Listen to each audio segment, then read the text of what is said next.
Hello everyone and welcome back to the channel. Today's MTG box analysis will focus on the opening of a Fallout Collector Booster box that took place on April 2nd, 2024. Let's get things started by reviewing the contents of the box. Using this chart, we can see the set shaded in gray, the non-foils we observed in green, and the foils in orange. In the Collector Booster Packs, you will never see a standard frame card in non-foil. Those are reserved for the 4 Commander Precons. In today's box, we ended up seeing 53 standard frame cards in traditional foil, which is less than 5 per pack. We also picked up 9 non-foil showcase and 7 foils, 3 non-foil borderless and 4 foils, and because there is a dedicated slot for them, we saw 24 non-foil and 24 foil extended art cards. We also ended up seeing 48 search foils in today's box.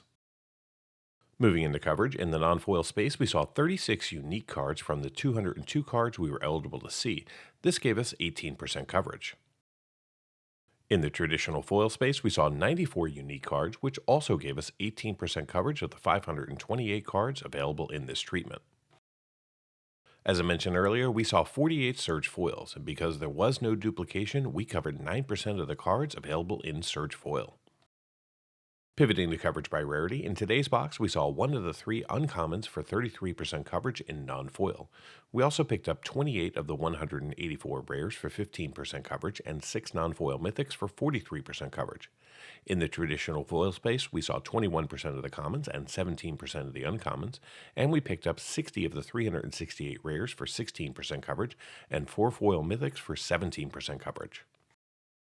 In the search foil treatment, we saw 4% of the commons and uncommons in today's box. We also picked up 37 rares for 10% coverage and 2 search foil mythics for 9% coverage. In the end, this box contained 5 commons, 25 uncommons, 126 rares, and 12 mythics.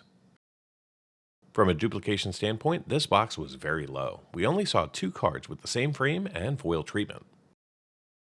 Before getting into the value of today's Collector Booster Box, let's take a look at the current value of the Fallout set. In Collector Booster Boxes, you can see up to 78 cards valued over $10, including all 7 serialized cards, 60 cards from the Search Foil series, 7 borderless, as well as 1 showcase and 3 artifacts from the main set. There's also 99 cards valued between $5 and $10, and an amazing 475 cards in the $1 to $5 range. The other 410 cards in the set are valued under $1. Now let's begin to recap the actual observed value that we saw in today's box, starting off with a look at the non-foils. In today's box, we saw 2 cards valued over $10. We saw the borderless Crucible of Worlds valued at $20.10, and the borderless Nuka-Cola vending machine valued at $24.74.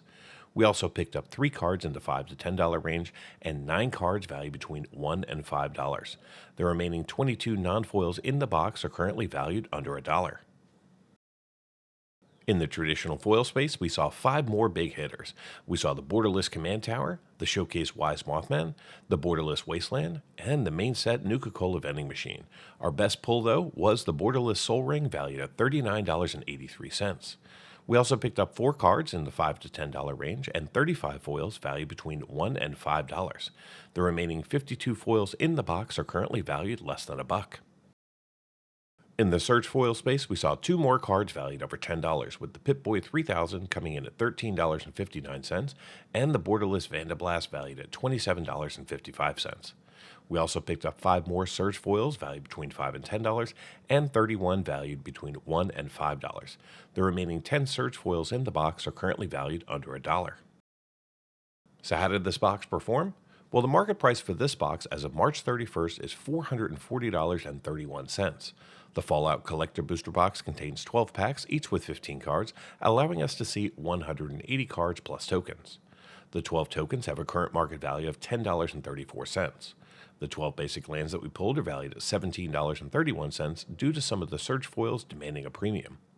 The 5 commons that we pulled are valued at a respectable $5.33, and the 25 uncommons are valued at an amazing $128.24, which is more than $5 a card. The 126 rares that we pulled are valued at $244.03 combined, which is less than $2 a card. And finally, the 12 mythics that we saw are valued at $103.25.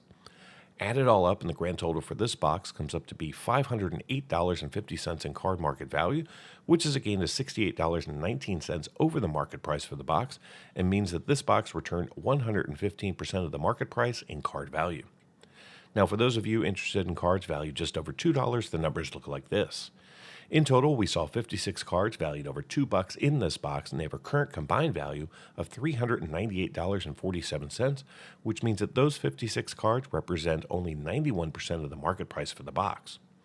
Now, because I was able to pick up this box for a pretty steep discount at pre-order, the actual cost was $241.93 plus tax and shipping. This means that the actual gain for the box was $266.57 and a return of 210% of the box price. And those cards valued over $2, well, they make up 165% of the pre-order price, which means that flipping singles at this price is extremely profitable. At almost $450 a box, these things are pretty high risk. You might make your money back, but you might not. My personal opinion is to purchase the singles you want from this set or go grab a Commander Precon.